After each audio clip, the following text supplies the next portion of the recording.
My parents lived a very toxic relationship. When I first got into college, I was in my first romantic relationship ever. I ended up being in a domestic abusive relationship. Trauma, it has many, many layers to it. And in order to uncover every rock, every stone, you have to go back to where your trauma. A week before I was a witness in a homicide, I was actually running on a path in broad daylight in a park, and I was assaulted in that park. Then a couple of weeks later, I found myself in the middle of a murder scene where I was strangled, sexually assaulted, had a knife pointed to my back. When I first got to the police station, they didn't ask me what happened. They said, "Can you please make us a promise that you won't turn to the streets for drugs, sex, prostitution, etc." Survivor's guilt is something that's very common with this. And I basically felt like I didn't deserve to live. I was the witness in this homicide, so I knew that there was court relying on me, there was people relying on me to seek out some kind of justice. And I knew that I had a responsibility to do it, and I had to do it well.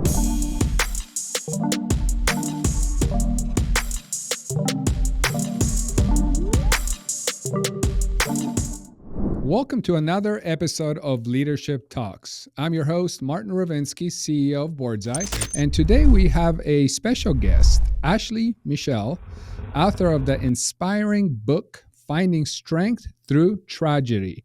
Ashley is a survivor of a traumatic crime that occurred in 2016 and since dedicated her life to sharing her story and her healing journey.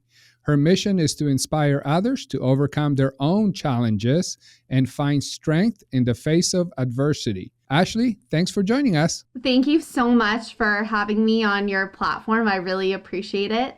Absolutely. I believe, and typically, you may know, but I bring a lot of CEOs and founders and people that sold their companies. But one theme that comes out of it always is resilience. And I think going through trauma definitely, and then coming out on top like you did, that's a resilience builder. Oh, absolutely. So yeah, love to jump into your book and talk about it. I won't give too much of it away. I'll let you do that part. But your book, Finding Strength Through Tragedy, has obviously touched many lives. Can you share with us what motivated you to write this book and how the process of writing it contributed to your healing journey? Yeah, it was actually during COVID that I wrote it. Quite a bit of downtime. I was baking sourdough and you were writing a book. Yes. I actually came up with the title before I came up with anything else. I knew that strength was the main focus. So I will dive right into my story as to what led me to write this book. Perfect. So it actually starts when I went into counseling. I realized that it just didn't start at that specific trauma. It started all the way back at childhood, because trauma, it has many, many layers to it. And in order to uncover every rock, every stone, you have to go back to where your trauma has started in order to properly heal. So my trauma started as a child, and there was a lot of neglect, a lot of verbal abuse in my childhood. So I went through all that and I discussed all of that with my therapist. And then I was bullied all throughout school. So that took an effect on my self-esteem, my self-confidence, my self-worth. My parents lived a very toxic relationship. When I first got into college, I was in my first romantic relationship ever. I ended up being in a domestic abusive relationship where I was slammed into doors, hit, had a knife pointed at me one time by this individual. And that was my first experience being in a relationship. And it ended with him cheating on me. And that's how that relationship ended. And I had final exams to write at that point in time. So somehow, some miracle happened and I ended up passing all of them. Then fast forward to 2016. A week before I was a witness in a homicide, I was actually running on a path in broad daylight in a park. And I was assaulted in that park. Then a couple of weeks later, I found myself in the middle of a murder scene where I was strangled, sexually assaulted, had a knife pointed to my back. So Wow. William Joels called me to an apartment at 5 in the morning, which I didn't think was odd. Our schedules were all over the place. I was working 3 jobs at the time, so scheduling was just hectic as it was. And then I went over there, probably just shortly after 6. I waited out there for like an hour or 45 minutes before he actually came downstairs. Then he took me up to the 16th floor where I and another individual, but the other individual ended up leaving before going in the apartment. So I went up to the 16th floor. He slammed the door behind me and said, "You weren't going anywhere." Locked all the locks behind me. There's blood splatter absolutely everywhere in the apartment. Your feet could stick to the ground. That's how awful it was. Things thrown all over the apartment. And then when I said, "Where's Nathan?" He said to me, "I will show you," kind of thing. And he took me to the body of the deceased, showed me where Nathan was, and said that this was going to be me next. He said he was already going away for 1 count of murder. Why not make it 2? He kept asking me to go to the balcony, but I wouldn't go to the balcony because I knew. And then I ran down. I think it was the 18th floor, I believe, not the 16th floor. I ran down 18 flights of stairs. That's how I got out. But I was in the apartment for almost 2 hours. Where I was, he said that if I didn't clean up the murder scene, that he would kill me, essentially. And so he threw me sponges, made me start to clean up, strangled me when I didn't, locked all the doors behind me. I wasn't allowed to go anywhere.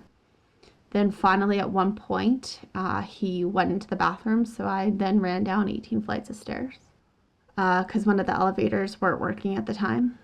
And I went to a variety store. I had blood all over the back of my shirt just from standing at the door. That's how much blood there was everywhere. I later found out in trial that he took a naked selfie of himself covered in blood, as it was like a trophy. He was almost proud of it. I think trial was almost just as bad as being in the murder scene. It was horrific seeing him. I actually saw him this past March. I'll go into detail about that as well. So this is the thing with this type of trauma and being a witness to a homicide, is it's what people don't understand is even after the court process, it's never truly over. And I get packages now from the parole board. I get his testing scores. I get letters of upcoming hearings, which I just had an upcoming hearing in March because he wanted to go for temporary escorted access, which he was denied, thankfully. But the criminal justice system is a failure here in Canada. By 2028, he can apply for day parole. By 2030, he can apply for full eligibility. So really and truly, it's not a lifelong sentence. I ended up finding out at trial that he beat the deceased to death with his bare hands, watched him die on the floor for 2 to 3 hours and did nothing, but at the trial wanted to plead manslaughter, which is disgusting. We know manslaughter is like a car accident if you accidentally hurt somebody, but this wasn't accidental, this was intention. And a lot of people ask me, "Oh, why did he do this?" Well, it really and truly, is there any reason that you go and kill somebody and harm somebody the way that you did in such a brutal manner? Him and Nathan were best friends. They had been friends for 10 years. They were practically like brothers. Nathan's family is a warm, welcoming, beautiful family, and they invited Will on multiple occasions to come to the house and have family dinners. They included him in absolutely everything. They made him almost a part of the family, pretty much. And that's what they did to their son. I am in touch with Nathan's family. Actually, Mona, she works for a company, and she helped put together my website for me. So she's been a terrific inspiration in the whole healing journey. We've kind of come together and healed together. And it's been an ongoing journey. We're always there to support each other, which is really nice. We have a lot of support of encouragement, a lot of people that rally around us when it's time for those hearings and stuff. But the police station is 110% the reason behind everything that I do as well. So I was fortunate to get police and detectives that were so inspirational and so supportive. A lot of people don't get really good police or really good detectives, but I had the best of the best. And so when I first got to the police station, they didn't ask me what happened. They said, "Can you please make us a promise that you won't turn to the streets for drugs, sex, prostitution, etc." And because they told me that, that stuck in my mind. So now anytime that I see an addict or somebody on the street, I think, what horrific trauma did they go through to get to that? And so I wrote this book in hopes, and I do these podcasts, I do, TikToks and stuff to hopefully help some individuals from turning into that negative behavior.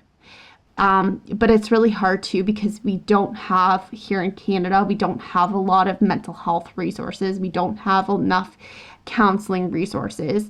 Like the police victim services here is open 8 till 4. But then what happens after that? We all know crime doesn't stop at 4 p.m. Crime continues on Saturday and Sunday. And a lot of these people are young individuals that are survivors and witnesses of crime. And they can't wait until Monday to get a counselor. Like, they're hanging on for dear life. Yeah. And, you lose your self-esteem. You lose your self-worth. You lose your self-confidence going through this. I didn't physically die that day, but every part of me did die that day. I had to rebuild myself from scratch. I became antisocial. I didn't want to leave my house. I became so depressed and I ended up leaving my house to go to work, and then I just come home and sleep because I didn't want to feel anything. Fast forward October 2016, I ended up, feeling survivor's guilt is something that's very common with this. And I basically felt like I didn't deserve to live. I didn't feel like I had a purpose. I thought, well, why is the deceased gone, but I'm here? I struggled with that question. So then what ended up happening is it was Thanksgiving. My emotions were just so overwhelming and so powerful. I ended up mixing some pills with tequila, and that was that. I was out like a light for a day and a bit, and my friends ended up finding out, and I woke up. I didn't even know what day it was. Luckily, I woke up, but I felt so much pain, and I felt so much guilt for making it through and the deceased not making it through. But now I've turned it around where I have this purpose where I'm living through the deceased. Like, the deceased was very much like me. If roles were reversed, he'd be doing the same thing. He'd be having this conversation with you. He would be writing a book. He was the kind of person that gave the shirt off his back for anybody. Like here, his parents have done a beautiful garden that actually goes and feeds the homeless. So there's a whole bunch of vegetables, a whole bunch of things that will go towards the homeless so they have food, which is a beautiful thing. Like, the community has really come together, and we are really trying to just pay it forward, and we're trying to live out Nathan's legacy and what he would want to do, and he would want to help other people, especially the less fortunate. So we're really trying to put his light in a positive way. We don't just want him to be remembered as somebody who is deceased. We want him to be remembered for the person that he was and everything that he gave. That's awesome. I obviously you're very open about the struggles with PTSD and depression, anxiety. Yeah. Mm-hmm. I mean, it's sure it's been rough. Happy to see you on top now, but to summarize it, what strategies or practices have you found most effective in managing these challenges? Well, it was crazy. I went to the doctors for the PTSD test, and I always thought that PTSD was something that was just for soldiers, right? I never thought that, like I just didn't fight a war. Like, why do I have this? Yeah. So when I found out that I had it, I was in counseling, and then I was also seeing my nurse practitioner once a week. So I was talking out my feelings, and then I was working my way up slowly but surely, and I eventually went back to the gym. And that's where I healed a lot of my mental, emotional pain, went towards working out and went towards the gym. And then sitting, journaling sometimes I would do, and that really seemed to help. Trying to do little things that, like, it was about doing little things at a time. So for me, for instance, it was okay, I'm going to get up at this time, I'm going to go and I'm going to shower. It was taking minute by minute. And then it worked up to hour by hour. And then it worked up to day by day. But it was very tough. It was very hard because you're rebuilding a new version of yourself, right? And that takes a lot of hard work and dedication. I had to be honest and open to my nurse practitioner if I wanted to get better. I had to be open and honest to my counselor if I wanted to get better. And I had to work out, and I had to just put my headphones in and just drown out everything else, as hard as that would be. And that's exactly what I did. That's what got me through things. Writing thoughts, ideas down.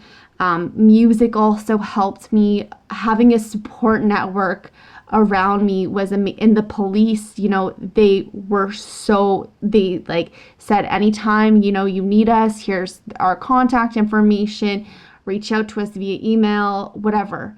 Call us if you need to. So it just helped having such a supportive network that I knew really cared about me, to the not even ask what happened first, to like wanting me to make this promise to them. That just showed that, what, people care about you. This is what you have to do. You have to live for the deceased. And also, what else was very helpful is knowing that I was the witness in this homicide. So I knew that there was court relying on me, there was people relying on me to seek out some kind of justice. And I knew that I had a responsibility to do it, and I had to do it well. It was awful. It was painful. I mean, you go through all the videos of your police statements. You hear your 911 call, which I think was the most painful thing, to be honest with you.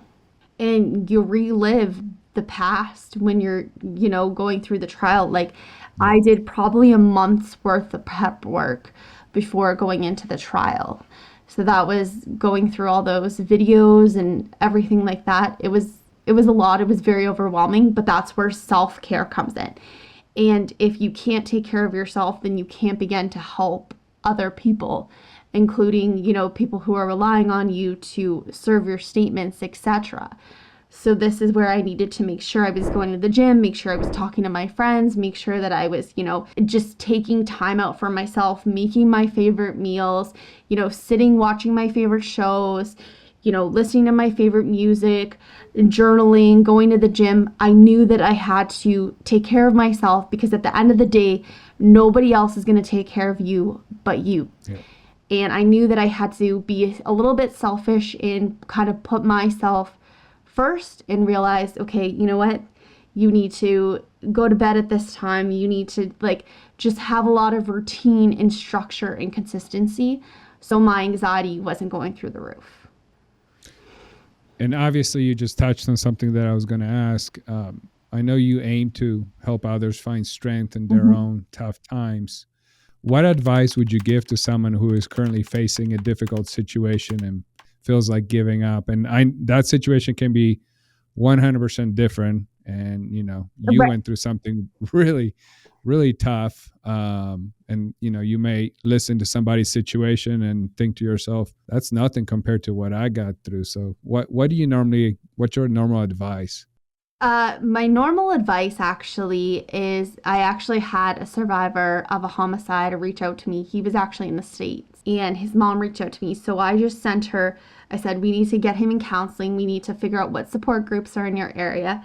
So I did research and I sent all the support groups, everything like that, so he would have the proper tools in place and hopefully get the help that he needed before, going down a negative path. Another thing that I have actually started to do is, it's a new project that I started with my friend David Keck. He has done Surviving Abuse podcast. He was actually a witness of he was, unfortunately, he was beaten up pretty bad and almost left for dead.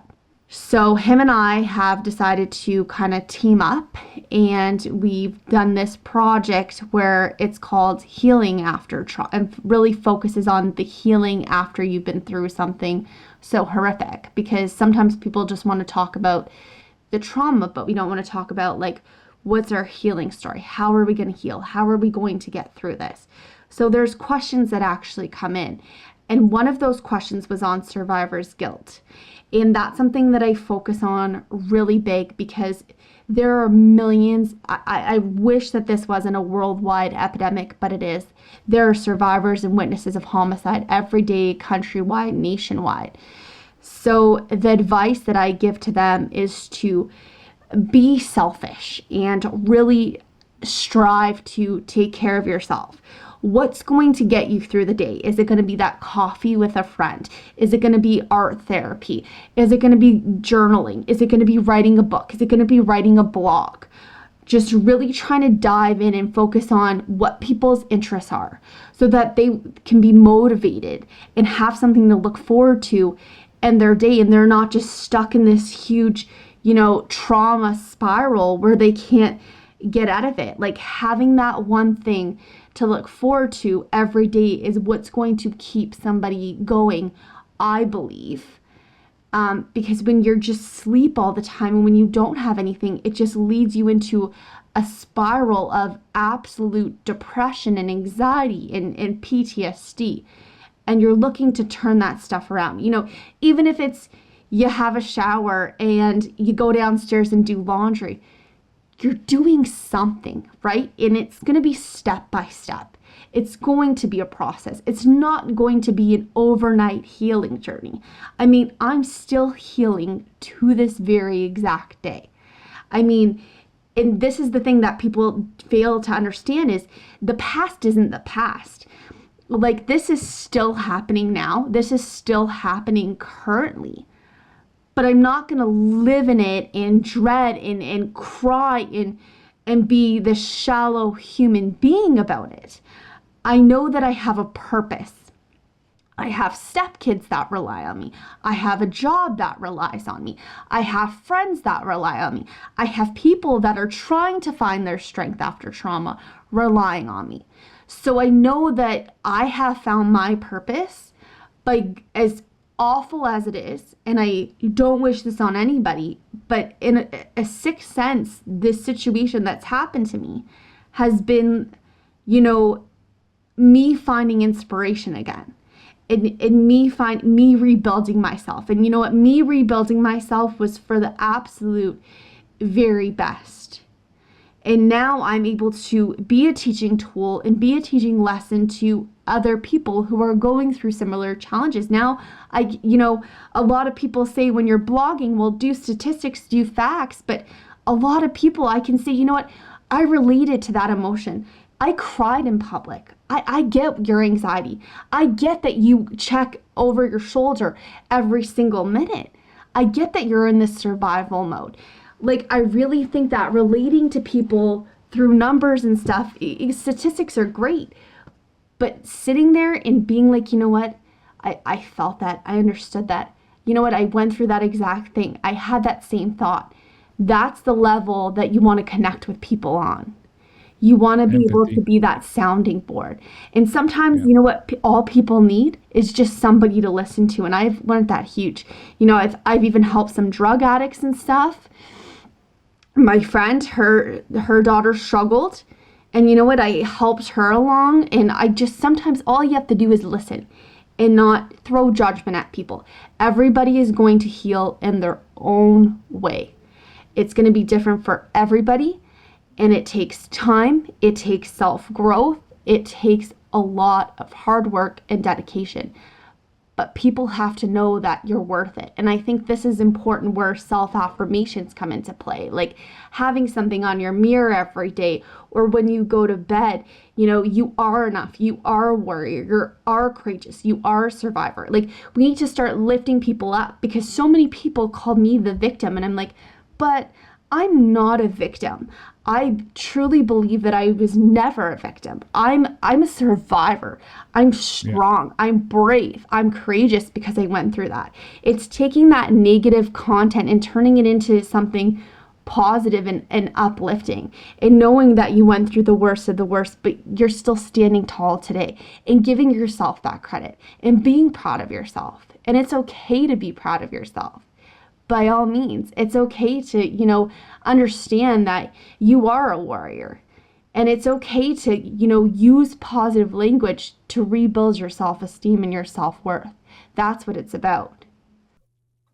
So looking at that, obviously personal trauma, everything you've gone through, you've built a lot of resilience. Sounds like empathy is a huge part of you. Not to transition away from that trauma, but do you see any relevance, or do you even ever think about it right now, your personal experience, and now looking at your professional, what you do for work?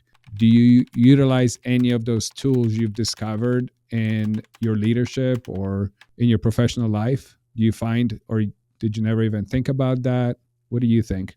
I think that I have used every single tool. I think a lot of it, like you said, comes from like the empathy, the compassionate point of view, right? Like, I work with kids in my job, so I have to be patient with them, right? I have to be a leader to them. They're relying on me. Just like all these survivors and witnesses and people that are going through trauma are relying on me. So it's taking almost the same characteristics and using them in my workplace, using them in my professional life, using them as a step parent. I try to advocate the best I can for people, and I know that trauma is never completely over and completely gone. Like I said, I'm still going through it, but it's, how do you want to live your day to day? And I want to live my day to day by being the best version of myself that I can be. And that's what I want for kids. I want them to be able to be confident and have a self-esteem and self-worth, right? So it's really taking everything that I've learned and all my experiences. Like, so many young kids now suffer from anxiety, right? And it's getting more and more common. So using my experiences, my personal, my professional experiences, to just help as many people as I can. And I think those are my tools, is my characteristic traits, just being that listening ear, just trying to understand what it is somebody's going through, and help them find their needs, their interests, and how they want to start to rebuild their lives. Talking to people in a patient manner, slow and steady. We're not going to rush through our healing journey, because then you're not fully healed. It's about being slow and steady and taking it, day at a time, or minute by minute, or hour by hour. However, it's about learning about yourself again and reclaiming your life and understanding, you are worth something. And I think that's where it's huge to have a support network. It's huge. Group therapy is like a new thing too. A lot of people like being in a group and, sharing their stories and sharing their struggles, because it helps other people relate to each other. And I think that's a big part of healing, is being able to sit down and talk to people about, okay, this is how I healed. This is how I healed, and gaining new understanding and gaining new knowledge, I think is key. We can only learn off of each other and learn off of other experiences, right? And that's how we grow to be a healthy individual. Yep. Well, you're raising the next generation of leaders, so build them I'm strong. I'm really trying. Yeah, yeah, that's awesome. Ashley, thank you so much for joining us today and sharing your incredible journey. Your story is powerful. Reminder of strength and resilience that lies within all of us, and yours obviously flourished. It's truly inspiring to hear how you've turned such a traumatic experience into a mission to help others. I think it's awesome. So, Well, I've even had like talks with my member of parliament to try to like change the justice system, because really in Canada there's just not enough justice for crimes, you know, like Carla Homolka got released. I don't know if you're familiar with that case, but I am not. her and Paul Bernardo murdered a lot of young girls, and she ended up getting free because she made this like plea deal. And it's just, there's not enough, like, why should a criminal get to go out and live their lives? But yet, you know, somebody who wanted to live life and had a passion for life, their life gets taken so short. Like, I truly believe an eye for an eye. I believe if you take a life, then you should be in jail for life. There shouldn't be another opportunity for you. You know what? I believe if you go away for a minor offense like gang related or drugs, then maybe you can change. But murderers and child pedophiles, I just think they get worse, and they just learn how to manipulate the system. So I'm really working with my MP to try to change some laws and try to change some justice, because there's just not enough. And then this is why we have such huge mental health problems on our hands. Yeah. And so many people turning to the streets for drugs and everything else, right? Going down a negative path versus a positive path. So my goal is to just try to help and change and encourage as many people as I possibly can to, you know, that you are enough and you belong in this world. That's my goal at the end of the day. If I can impact as many lives as I can, that's all that I've set out to do. It's all about finding strength through tragedy is what it's about. That's awesome. Well, thank you, Ashley. And for our listeners, if you want to learn more about Ashley's journey and her insights on healing and resilience, be sure to check out her book, Finding Strength Through Tragedy. It's a must read for anyone looking for inspiration and hope.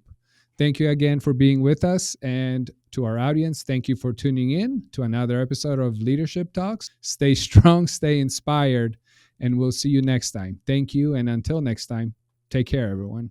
Thank you for tuning in to Leadership Talks. Don't forget to subscribe for more insightful conversations with industry leaders. Your support means a lot to us.